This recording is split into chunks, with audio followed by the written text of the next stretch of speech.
마가복음 13장은요 우리가 그 마지막 때에 그 종말에 대한 그 경고가 이어지고 있습니다. 그래서 1절부터 지금 오늘 본문까지 이제 마지막 때의 어떠한 모습이고, 그리고 그 정말 화려하고 멋지게 지은 그 예루살렘 성전을 바라보면서 그 예루살렘 성전의 무너짐과 파괴됨을 예수님께서 예언하는 그러한 모습, 그리고 아울러 정말 그 마지막 때의 모습 은 어떠한 모습인지에 대해서 예수님께서 설명해 주고 있습니다.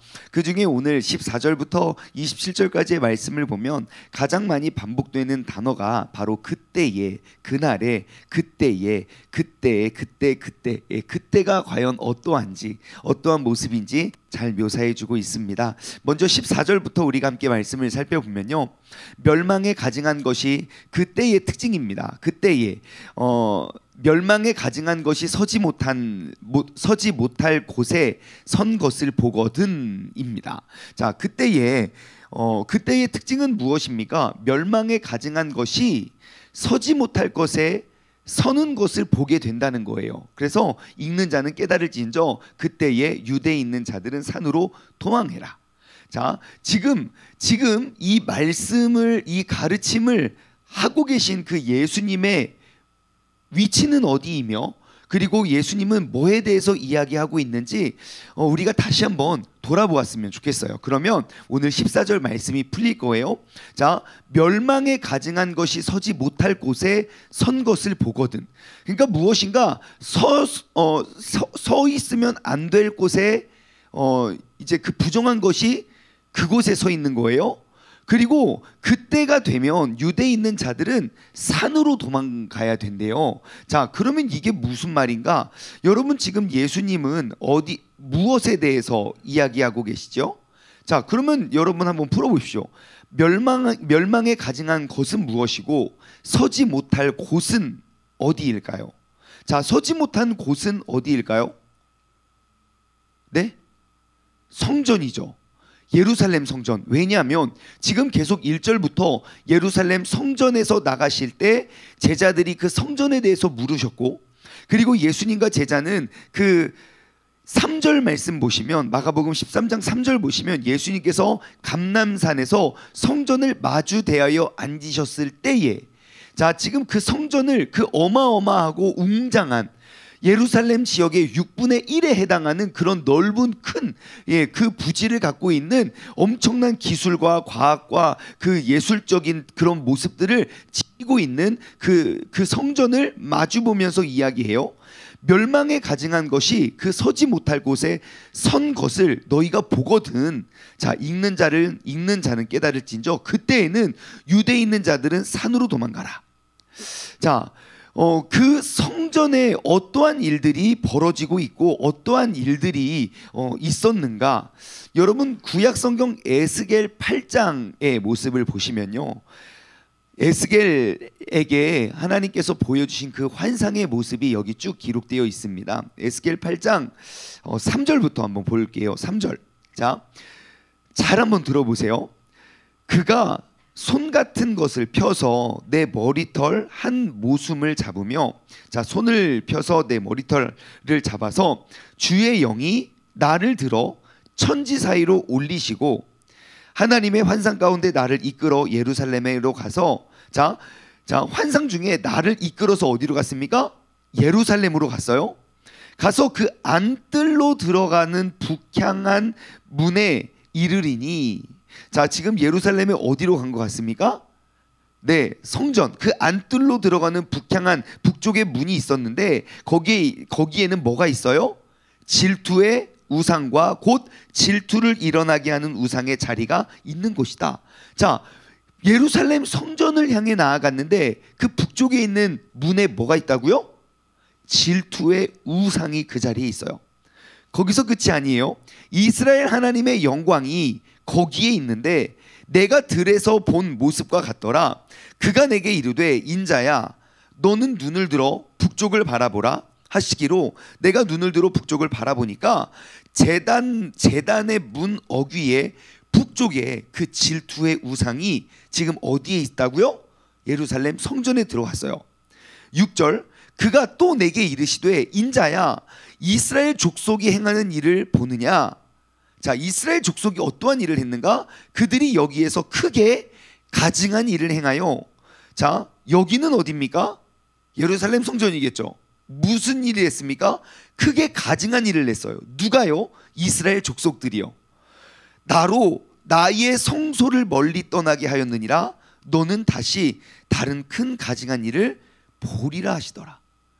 자, 이스라엘 백성이 마땅히 예배드리고 온전히 주님의 모습을 생각하면서 주님께 영광을 올려드려야 할 그 성전에 그 우상 숭배에 가증한 모습을 보게 돼요. 근데 너는 더한 것을 볼 거래요. 그러면서 계속 이어집니다. 그가 나를 이끌고, 자, 그 천사가 나를 이끌고 이제는 뜰 문에, 이제 그 뜰의 문에 이르기로 내가 본즉 담에 구멍이 있더라. 그가 내게 이르되 인자야 너는 이 담을 헐어라 하시기로 내가 그 담을 허니까 하나의 문이 있었는데 또 내게 이르시되 들어가서 그들이 거기서 행하는 가증하고 악한 일을 보라. 자, 이번에는 성전 안에 들어왔어요. 거기 어떠한 문이 있어서 야, 이 벽이 있어서 그걸로 헐라 하고 그것을 헐고 그 안을 보니까 가증하고 악한 일들을 또 보게 되는 거예요. 그가 들어가 보니, 자, 그 안에 들어가서 보니까 각양 곤충과 가증한 짐승과 이스라엘 족속의 모든 우상을 그 사방 벽에 그렸대요. 하나님의 성전이 모든 그 우상 숭배의 우상의 모습들, 그 가증한 짐승들의 모습이 가득했고 이스라엘 족속의 장로 중 70명이 그 앞에 섰으며 사반의 아들 야사냐도 그 가운데 섰고 각기 손에 향로를 들었는데 향연이 구름같이 오르더라. 또 내게 이르되 인자야 이스라엘 족속의 그 장로들이 각각 그 우상의 방한 어두운 가운데서 행하는 것을 보았느냐. 그들이 이르기를 여호와께서 우리를 어찌하시오며 여호와께서 이 땅을 버리셨도다 하는지라 하면서 그 성전 안과 밖에서 세워진 우상들과 그려진 그 우상의 모습들, 그리고 마땅히 예배를 드려야 할 장로들과 그리고 그 이스라엘 백성들이 예루살렘 성전 안에서 그 우상한 것들을 세우고 그것들을 예배하는 그러한 모습, 오늘 14절 말씀이 기록하고 있습니다. 멸망에 가증한 것이 서지 못할 곳에 선 것을 네가 보거든. 지금 예수님께서는 그 마지막 때를 설명하고 있는 마지막 시대의 특징을 말하고 있습니다. 그러면 오늘 이 시대에 이 말씀을 가지고 온다면 가증한 것이 서지 못할 곳에 선 것은 또 어떠한 모습일까요? 변질된 복음 아닐까요? 변색된 복음이요. 여러분, 이 시대의 이민족에 우리가 올바른 복음의 메시지가 선포되어야 되는데 변질되고 변색되어진 모습,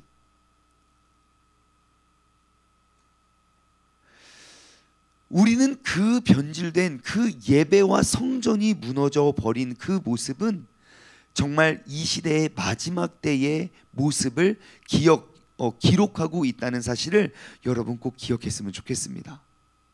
여러분, 성전과 그 예배가 얼마나 중요한지를 우리는 알 수 있습니다. 반대로 접근해 볼까요? 여러분, 예배가 깨어있고 예배가 살아있는 것은 무엇입니까? 지금 이 14절의 말씀을 반대로 접근하면요, 예배가 깨어있고 예배가 살아있는 한 하나님의 심판은 임할 수 없게 된다는 거예요. 다시 말해, 세상을 바라보며 우리가 두려워할 것이 아니라 우리가 이 자리에 있는 우리 모두는 그 예배를 세우고 예배를 회복할 수 있는 사람이 되어야 할 줄 믿습니다. 왜냐? 여러분, 그 예배가 깨어있고 예배가 서 있는 그 백성 가운데는 절대로 멸망하지 않기 때문입니다. 여러분, 우리가 집중해야 될 건 이 무너져가는 세상을 보면서 한탄해하는 것이 아니라 무너져가는 예배를 보면서 피눈물을 흘려야 돼요. 왜냐? 세상이 아무리 무너져도 하나님의 재앙과 심판은 임하지 않지만 멸망에 가증한 것이 서 있지 못할 곳에 서게 되는 모습이 결국 그 재앙과 심판을 가져오기 때문입니다. 여러분, 오늘 이 새벽에 우리가 결단해야 될 건 여러분, 예배를 건강히 세우는 것입니다. 올바른 하나님의 메시지와 올바른 하나님의 말씀을 우리의 거룩한 성전, 우리의 삶 가운데 세우는 것이 바로 그것입니다. 그것이 바로 민족을 구하는 길이고, 내가 지켜낸 그 예배가 이 민족을 살려낼 수 있는 그 길이 된다는 사실을 여러분 다시 한번 기억하길 바랍니다. 지금 이 메시지가 근본 특세의 결론이 되길 원해요. 우리가 40일 동안 광야길을 우리가 걸으며 우리가 이 사순절을 보내고 있는데, 여러분, 이 사순절의 결론이 무엇이겠습니까? 우리가 이 무너져가고 쓰러져가는 이 세상 속에서 하나님을 향한 그 우리의 메시지, 우리가 그러면 어떻게 이 세상을 구하고 어떻게 이 민족을 우리가 세울 수 있습니까? 우리가 그 광야길을 걸으며 예수님께서는 광야길 속에서 많은 유혹과 시험을 당하지만 예수님께서는 그걸 능히 감당하시거든요. 우리가 그 예수님을 본받아 우리가 그 광야길을 걸으며 이 광야길 가운데 우리가 승리할 수 있는 유일한 길은 무엇이겠습니까? 그 주님과의 예배, 우리가 멸망에 가증한 것을 세우지 못하게, 우리의 예배와 이 거룩한 성전에 부정하고 가증한 것들이 세우고 있다면 그것들을 빨리 무너뜨리고, 그리고 이 성전 가운데 우리가 전해지는 그러한 변질되고 변색된 메시지, 우리가 어제 나누어 보았잖아요. 마지막 때의 징조, 어떠한 징조가 있겠습니까? 첫 번째 나타나는 징조, 미혹에 당할까 조심하라고요. 많은 사람이 내가 그다 하면서 우리를 미혹할 거라고요. 오늘날 우리의 신앙생활 가운데도요, 이 미혹의 영은 얼마나 가득하게 충만하게 역사하는지 몰라요. 어제 나눴던 부분이에요. 괜찮아. 야, 그 정도만 하면 됐지. 괜찮아. 야, 그만하면 됐지. 괜찮아. 제가 왜 안 괜찮은지 돌아오는 금요일날 말씀드릴게요. 우리의 믿음이 얼마나 잘못되어 가고 있는가, 얼마나 괜찮지 않은데 괜찮은 것처럼 보여지고 있는가. 제가 이 질문을 던졌어요. 저 스스로에게, 그리고 여러분들에게 제가 그 질문을 던질 거예요. 미리 말씀드리면,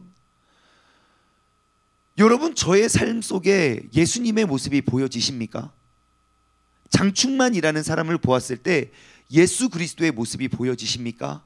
라는 질문을 던질 거예요. 여러분 스스로에도 한번 던져보십시오. 자신의 이름을 넣어서 나의 삶을 통해서 나의 삶 속에 예수 그리스도라는 이름이, 예수 그리스도라는 그 이름의 모습이 보여지십니까? 라는 질문이에요. 냉철하게 생각해 보세요. 여러분, 우리가 지금까지 신앙생활 하면서 예수 그리스도의 모습이 나의 삶에 보여지지 않으면 우리는 잘못된 믿음을 가지고 있는 겁니다. 그러면서도 사람들 앞에서 착한 일하고 선한 일하고 사람들 앞에서 예쁘게 포장하면 우리는 다들 믿음이 좋다고 이야기해요. 누구처럼? 그 선지자들처럼요. 예수님께 책망을 들었던 그 부자 청년처럼요.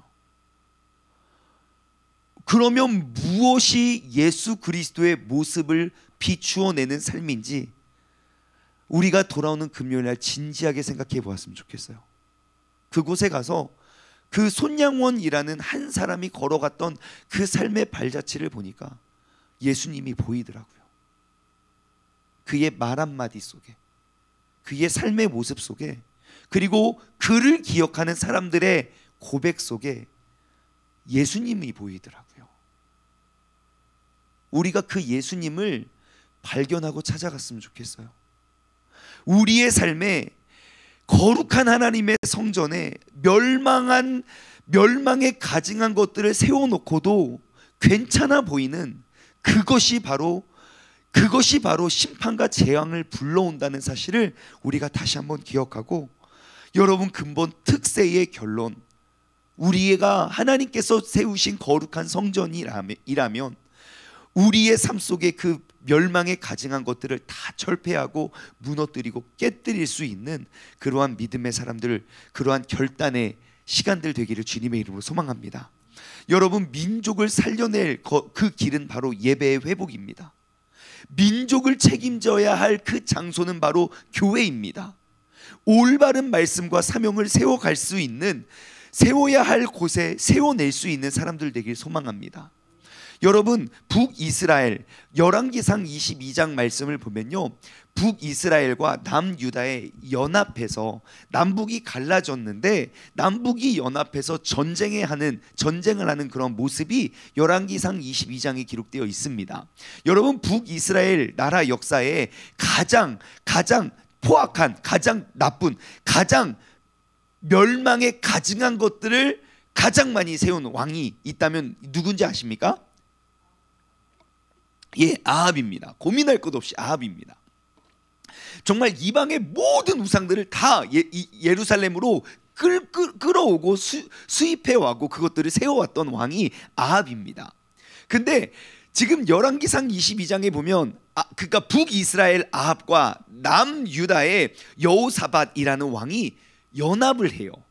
남북의 통일의 모습으로 다른 곳에 쳐들어가요. 되게 아름다워 보이지요. 근데 문제가 있어요. 그들의 중심에 하나님이 세운 게 아니라, 참고로 여호사밧은 태어나면서부터 죽을 때까지 굉장히 흠이 없고 정말 부정하지 않았던, 믿음이 좋고 흔들리지 않았던 왕입니다.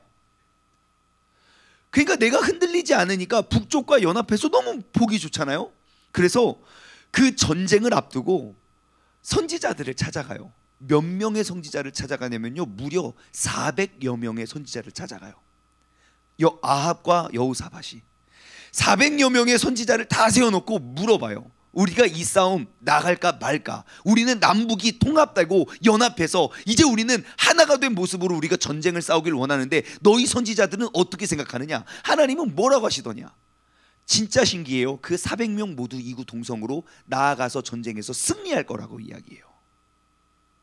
이상하잖아요.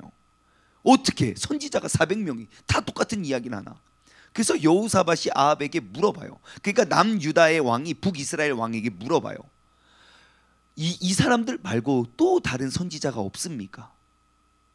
한 명 더 있긴 한데 그 사람한테는 안 물어보는 게 나아요. 왜요? 항상 나쁜 부정한 말만 하거든요. 그럼 그런 사람이라 할수록 꼭 물어봐야죠. 미가야라는 사람에게 물어봐요. 지금 이 싸움을 싸우랴 말랴 절대 가지 마십시오. 가면은 정말 나라가 길 잃어버린 어린 양, 어린 아이와 같습니다. 그러니까 안 됩니다. 여러분, 400명은 다 된다 그랬어요. 그 한 명은 안 된다 그랬어요. 그럼 미가야 쳐 넣어라. 내가 돌아올 때까지. 그래서 아합이 어떻게 나가냐면요, 전쟁에 나갈 때 이길 거면 당당히 400명이나 말했으면 당당히 나가야 되는 거 아닙니까? 남유다 여호사밧과 옷을 바꿔 입어요. 그러면 살아야 되는 거 아닙니까? 내가 위장하고 변장했으니까 가서 죽어요. 여러분, 우리가 오늘 내 신앙생활 가운데 가증한 것을 세워낼 수 있는 사람이 아니라, 여러분, 가증한 것을 세웠던 400여 명의 많은 이들의 목소리에 의해서 그 나라가 세워지는 것이 아닙니다. 한 명의 하나님의 말씀을 듣고 따라가는 그 한 사람에 의해서 나라는 세워져 간다는 사실이에요. 여러분, 하나님의 성전에 올바른 하나님의 말씀을 세워갈 수 있는 저와 여러분 되기를 소망합니다. 신약 성경이 내내 이야기하는 그 성전의 개념은 어떠한 특정한 건물이 아닙니다. 왜요? 지금 이 이스라엘 예루살렘 성전도 무너지게 될 거라고 이야기했거든요. 돌 하나도 멀쩡히 남아있지 않을 거라고. 그리고 세워진 교회, 세워진 성전은 바로 예수 그리스도가 우리의 마음 가운데, 우리가 친히 예수 그리스도의 성전이 된 이 거룩한 모습이에요. 그렇다면 여러분, 오늘 하루 동안 그리고 앞으로 평생 동안 내 이 거룩한 성전에 세워져 있는 가증한 것은 무엇인가? 우리가 늘 깨닫고 돌아보았으면 좋겠습니다. 그것이 왜 중요한가? 그 뒤에, 오늘 본문 말씀 그 뒤에 설명이 쭉 되어 있어요. 자, 그때에는, 자 14절 다시 말씀으로 돌아보면요, 그때에는 유대에 있는 자들은 산으로 도망하래요. 자, 그때에 산으로 도망하래요. 자, 그러면서 지붕 위에 있는 자는 내려가지도 말고, 그러니까 지붕 위에 있는 자는 내려갈 겨를도 없고 집에 있는 무엇을 가지러 들어가지도 말라. 집에 들어갔다가 나오면 이미 잠겨요. 이미 죽어요. 뭘 가지러 갈 수도 없어요. 16절, 밭에 있는 자는 겉옷을 가지러 뒤로 돌이키지도 말아라. 그러니까 이게 뭡니까? 그 기름 열처녀 비유와 마찬가지죠. 신랑이 언제 올지 모르니까 항상 그 신랑과 같이 갈 그 기름을 준비한 다섯 처녀와 신랑이 오자 아 맞다 나 빨리 기름 가지러 가야지 하고 갔다 오면 이미 그 천국 문은 닫힌다는 거예요. 그러니까 우리는 항상 준비되어 있어야 돼요. 여러분 그때가 언제 올지 모르니 우리가 그때를 맞아선 돌아갈 수 없어요. 돌아갈 시간이 없어요. 그러니까 그때를 준비해야 돼요. 17절 그날에는 아이벤 자들과 젖 먹는 자들에게 화가 있을 것인데 이 일이 이 그때의 일이 겨울에 일어나지 않도록 기도하라. 그러면 가을에 오라고 기도해야 되나? 봄 여름에 오라고 기도해야 되나? 지금 그런 맥락이 아니죠. 이 일이 일어나지 않도록 뭘 하래요? 기도하래요. 그 겨울은 무엇일까요? 여러분 팔레스타인 지역의 겨울은요 우기라고 해요. 1년에 내릴 그런 많은 비, 그러니까 여름 이럴 때는 건기고 그 다음에 겨울이 우기예요. 그래야 이제 그 땅을 촉촉히 적시고 그 우기 때 1월달 2월달. 그런데 1년 중에 비가 가장 집중적으로 많이 내리는 그런 때인데요. 비도 굉장히 많이 내리고 굉장히 춥대요. 그래서 그 겨울에는 이동이나 도망이 불가능하다는 거예요. 그러니 이 일이 겨울에 그 도망가거나 돌이키거나 우리가 회복할 수 없으니 그러한 일들이 발생하지 않도록 기도하래요.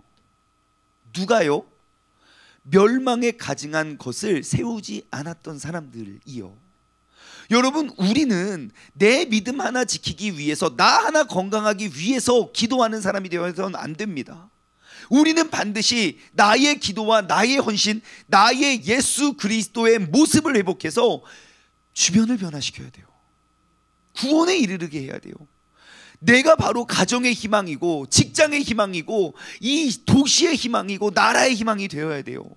우리가 그 힘을 잃어버리면, 교회가 그 힘을 잃어버리면 나라, 세상이 멸망하기 때문입니다.